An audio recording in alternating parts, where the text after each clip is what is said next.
देखने में तो रमादान एक इंटरमीडिएट फास्टिंग ही है, पर इसका एक बहुत बड़ा डिफरेंस है विद रेगुलर इंटरमीडिएट फास्टिंग। तो रमादान फास्टिंग में आपका गोल फैट लॉस या फिर मसल गेन होना नहीं चाहिए। बहुत सारे लोग रिकमेंड करते हैं कि आप इफ्तार से पहले वर्कआउट करो, which I don't recommend to anyone, क्योंकि रमादान के टाइम में आप ऑप्टिमली अपना जो प्रोटीन है उसको डिस्ट्रीब्यूट नहीं कर रहे हो थ्रू आउट द डे, तो इसलिए आपका प्रोटीन रिक्वायरमेंट थोड़ा ज्यादा रखना अच्छा रहता है।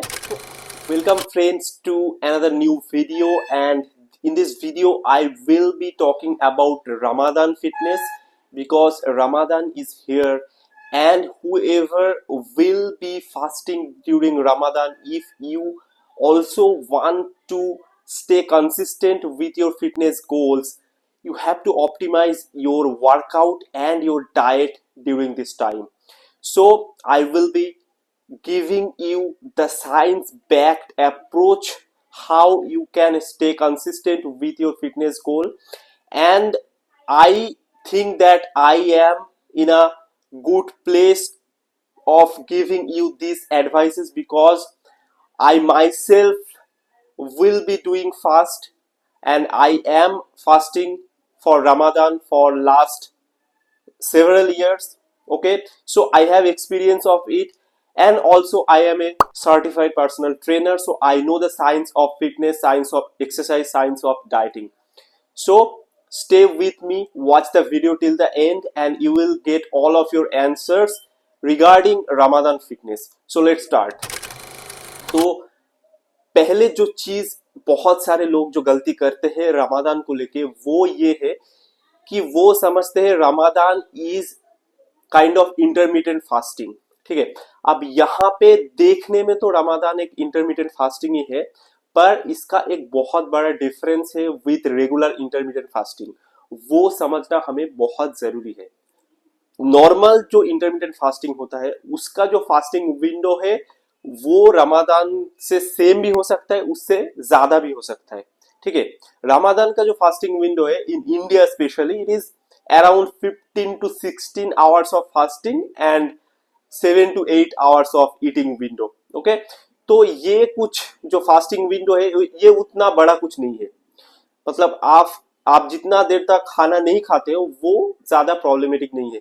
जो डिफरेंस है, मेन जो डिफरेंस है इंटरमीडिएट फास्टिंग से, वो ये है कि इंटरमीडिएट फास्टिंग में आपको कोई भी लिक्विड जो कि नॉन कैलोरिक है वो पीना उसको आपको अलाउड होता है। आप कोई भी ड्रिंक, कॉफी हो सकता है, आपका एप्पल साइडर विनेगर हो सकता है, नॉर्मल वाटर हो सकता है, आप उसको पी सकते हो ड्यूरिंग फास्टिंग विंडो। पर रमादान फास्टिंग में क्या है, ये एक ड्राई फास्टिंग है, आप कुछ भी नहीं पी सकते during the fasting window, it is a dry fasting. तो ये बहुत बड़ा एक डिफरेंस है।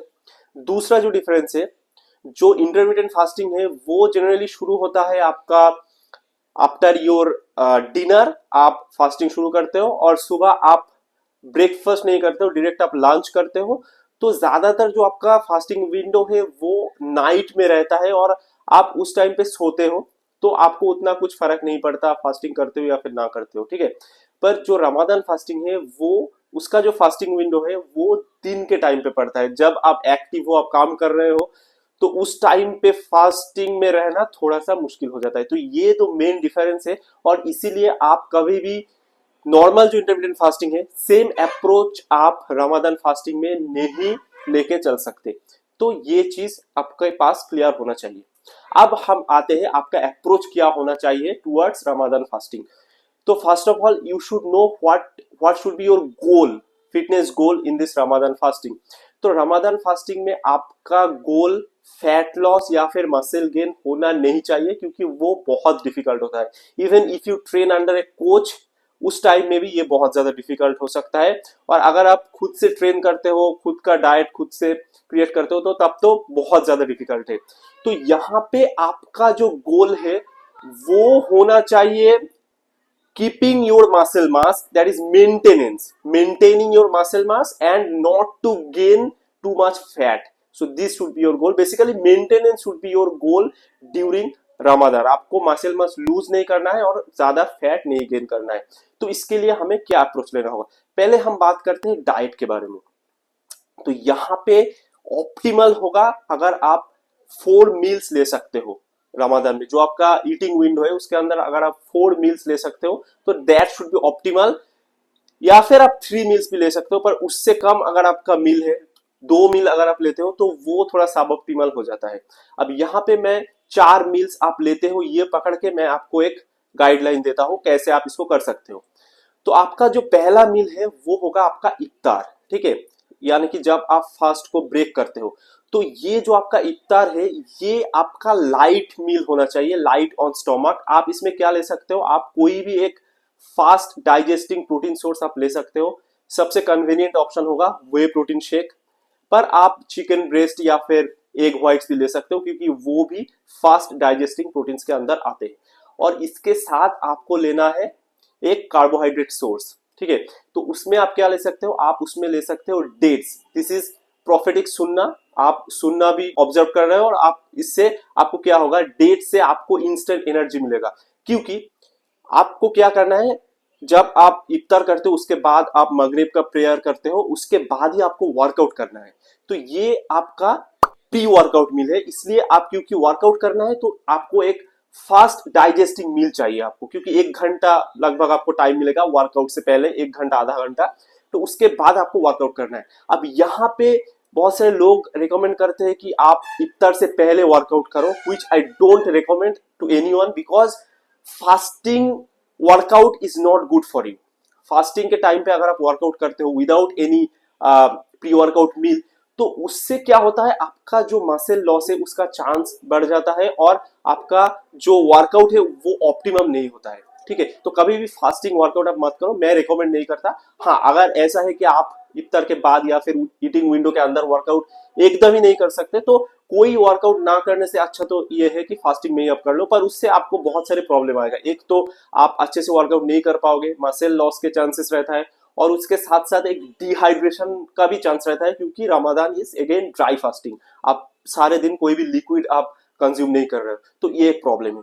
तो इसलिए best time is to do your workout after your इफ्तार, ठीक है। आप कैसे वर्कआउट करना है, क्या वर्कआउट करना है, इसके बारे में मैं आगे जाके बात करूंगा, ठीक है। अब दूसरा जो मील है वो होगा आपका पोस्ट वर्कआउट मील, यानी कि आपका जो वर्कआउट हो गया उसके बाद आपको लेना है एक लार्ज मील। इसमें आपका प्रॉपर जो प्रोटीन सोर्सेस है, आप कुछ भी ले सकते हो, चिकन, फिश, मीट, पनीर, कुछ भी आप ले सकते हो प्रोटीन सोर्स। उसके साथ आप राइस ले सकते हो, कोई भी कार्बोहाइड्रेट सोर्स आप ले सकते हो, कॉम्प्लेक्स कार्बोहाइड्रेट सोर्स, या फिर सिंपल कुछ भी आप ले सकते हो। उसके साथ आपको लेना है वेजिटेबल्स, फ्रूट्स, सब कुछ आपको लेना है इसके साथ, ठीक है।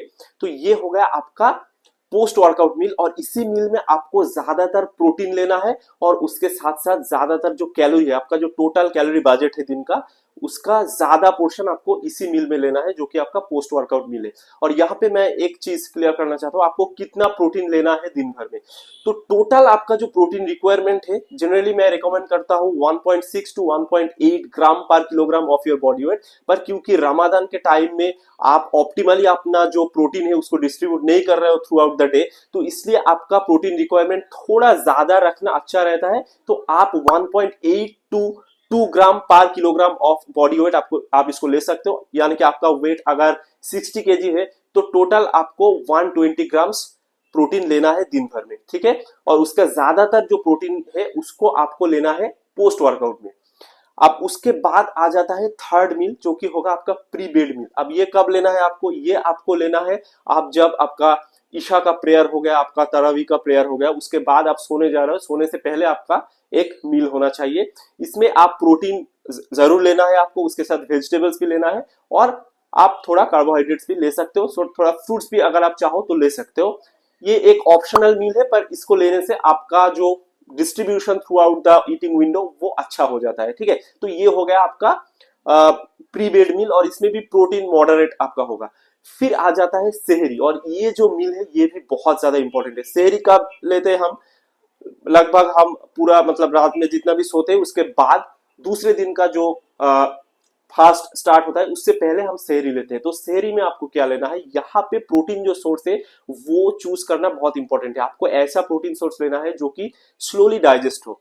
तो यहाँ पे केसिन प्रोटीन बहुत अच्छा हो जाता है। अगर आपके पास मील प्रेप का टाइम नहीं है, आप एक क्विक ऑप्शन चाहते हो, तो आप केसिन प्रोटीन सप्लीमेंट कर सकते हो। पर अगर आप प्रॉपर मील लेना चाहते हो तो आप पनीर ले सकते हो, मिल्क ले सकते हो। लिक्विड मिल्क उतना अच्छा नहीं होता सैटिस्फैक्शन के लिए और हंगर मैनेजमेंट के लिए, पर आप पनीर अगर लेते हो तो बहुत अच्छा है। उसके साथ आप रेड मीट या फिर चिकन और उसके साथ थोड़ा वेजिटेबल्स, थोड़ा कॉम्प्लेक्स कार्बोहाइड्रेट्स आप ले सकते हो। तो इससे आपको क्या होगा, पूरा दिन भर आपका हंगर जो है वो मैनेज रहेगा, उसका आपका प्रॉब्लम नहीं होगा, ठीक है। और एक बहुत इंपॉर्टेंट चीज है, थ्रू आउट आपका ईटिंग विंडो जो है उसमें आपको इनफ वाटर आपको लेना है।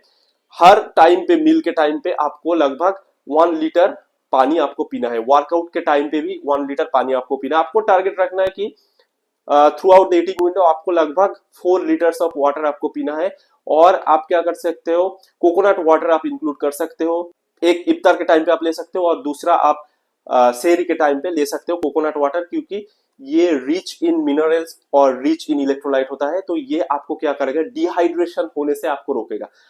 अब ये गया आपका टोटल जो मील प्लान, आपका जो डाइट होगा। अब हम आते हैं कि आपका वर्कआउट कैसा होना चाहिए। तो वर्कआउट के बारे में भी आपको बहुत ज्यादा केयरफुल होना है। यहाँ पे आपको ध्यान में रखना है कि this is not the time for optimum muscle gain. आप मसल गेन उतना नहीं कर सकते यहाँ पे, क्योंकि आप मैक्सिमम अपने आप को पुश नहीं कर सकते, क्योंकि आप फास्टिंग कर रहे हो पूरा दिन भर, कोर्टिसोल लेवल बहुत हाई है, डिहाइड्रेशन का चांस है। तो इसलिए आपको क्या करना है, बस मसल मास को मेंटेन करना है। उसलिए क्या करना है, आपका जो वर्कआउट टाइम है वो शॉर्ट होना चाहिए। आपको शॉर्ट वर्कआउट टाइम लेना चाहिए।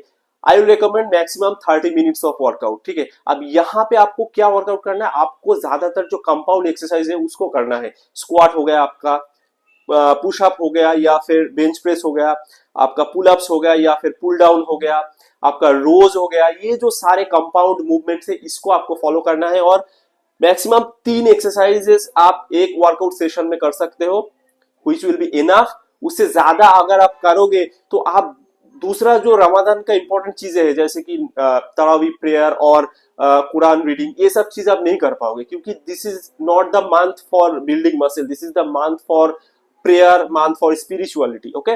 तो आप बस अपने मसल मास को मेंटेन करोगे। अगर आप वर्कआउट पूरा छोड़ दोगे तो आप मसल मास जरूर लूज करोगे, इसलिए पूरा नहीं छोड़ना है, पर उतना ज्यादा भी आपको करने की जरूरत नहीं है। आप क्या करो, 30 मिनट्स का फुल बॉडी वर्कआउट करो और try to do it every day, at least 6 days a week. एक दिन आप रेस्ट ले सकते हो, पर अगर आप एक ही दिन में लॉन्गर वर्कआउट करोगे या दूसरे दिन रेस्ट लोगे, उससे अच्छा तो ये है कि हाई फ्रीक्वेंसी, यानी कि रोज आप वर्कआउट करो, पर शॉर्टर टाइम इंटरवल तक करो। इससे आपका रिकवरी भी अच्छा होगा, सब कुछ अच्छा होगा। तो ये हो गया वर्कआउट। मैं यहाँ पे आपको एक लिंक दे दूंगा, एक गाइड का मैंने एक बनाया है, रमादान फिटनेस गाइड। उससे आप, उसमें आपको और भी डिटेल्स मिल जाएगा कि क्या क्या वर्कआउट आपको करना है, क्या करना है। और अगर आप 1-to-1 कोचिंग चाहते हो तो यू कैन कॉन्टेक्ट मी, ठीक है। अब हो गया हमारा वर्कआउट। तो उसके बाद हम आते हैं sleep is very important during Ramadan. पर अगर आप देखो तो रमादान में क्या होता है, आपको थोड़ा सा देर तक, रात को थोड़ा सा देर तक आपको प्रेयर करना होता है, फिर खाना भी होता है। तो आपको सोने जाने के टाइम जो है आपका वो इंक्रीज हो जाता है। आपको लगभग 12 बज सकते हैं सोने के लिए, और उसके बाद 3 बजे या फिर 3:30 बजे आपको फिर से उठना है फॉर सेहरी। तो रात को आपका जो नींद है वो डिस्टर्ब होता है। मैक्सिमम आपको 3 to 4 आवर्स ऑफ स्लीप रात को मिलता है ड्यूरिंग रमादान। तो आपको क्या करना है, जितना हो सके इसको इंक्रीज करना है। पर मैं ये नहीं कह रहा कि आप नमाज छोड़ दो और कुरान रीडिंग छोड़ दो और सो जाओ, ये बिल्कुल भी नहीं है। This is the month for spirituality, तो उस पर आपको ध्यान देना है। आपको क्या करना है, जो भी आपका नींद पूरा करने का जो आपका टारगेट है उसको आपको कब करना है, आप सेहरी के बाद आपको क्या करना है, आपको सोना है। दिन में आपको रात के जैसे सोना है। तो अगर आपके पास ये लेवरेज है कि आप 9 बजे तक, 10 बजे तक सो सकते हो, तो उसको आपको करना है। तो अगर आप सेहरी के बाद 5 बजे से 10 बजे तक सोते हो तो आपको 5 आवर्स का एक स्लीप टाइम मिल जाता है, ठीक है। और एक स्लीप टाइम आप निकाल सकते हो बिफोर इफ्तार। बिफोर इफ्तार अगर आप आधा घंटे का या फिर 1 घंटे का नैप लेते हो तो वो आपके लिए बहुत ही बेनिफिशियल होगा, क्योंकि उससे आपका जो वर्कआउट है उसमें भी बूस्ट आएगा, और आपका ओवरऑल जो मतलब पूरे दिन का जो एक कॉर्टिसोल आपका राइज हो रहा है उससे पूरा एक आपको रिलीफ मिलेगा, और आप फ्रेश फील करोगे आफ्टर इफ्तार, और आप वर्कआउट करने के लिए मोटिवेटेड होगे, ठीक है। तो स्लीप का आपको ध्यान देना है। यहाँ पे आप आपको टारगेट करना है 7 hours of sleep which you can do if you sleep after sehri, but if you can even get 6 hours of sleep that will be good because this is temporary, you are not doing it for the whole year. Okay, तो आपको maximise करना है, पर दूसरा जो important चीजें हैं जैसे कि नमाज और ये सब चीजें इसको छोड़ के नहीं, ठीक है। तो ये हो गया आपका ओवरऑल स्ट्रक्चर। और यहाँ पे एक और चीज मैं कहना चाहता हूँ कि अगर आपको टाइम निकालना है, सब कुछ ठीक से करना है, तो आपको यहाँ पे जो भी चीजें आपका टाइम वेस्ट करता है like social media scrolling and all this things, इसको आपको कम करना होगा या फिर पूरा एलिमिनेट करना होगा एटलीस्ट फॉर दिस मंथ। उससे आपको क्या मिलेगा, टाइम मिलेगा और आप सारे चीजें ठीक से कर सकते हो। At the end I want to say you happy Ramadan, stay happy, stay healthy and do all your things. So that's it, thank you for watching.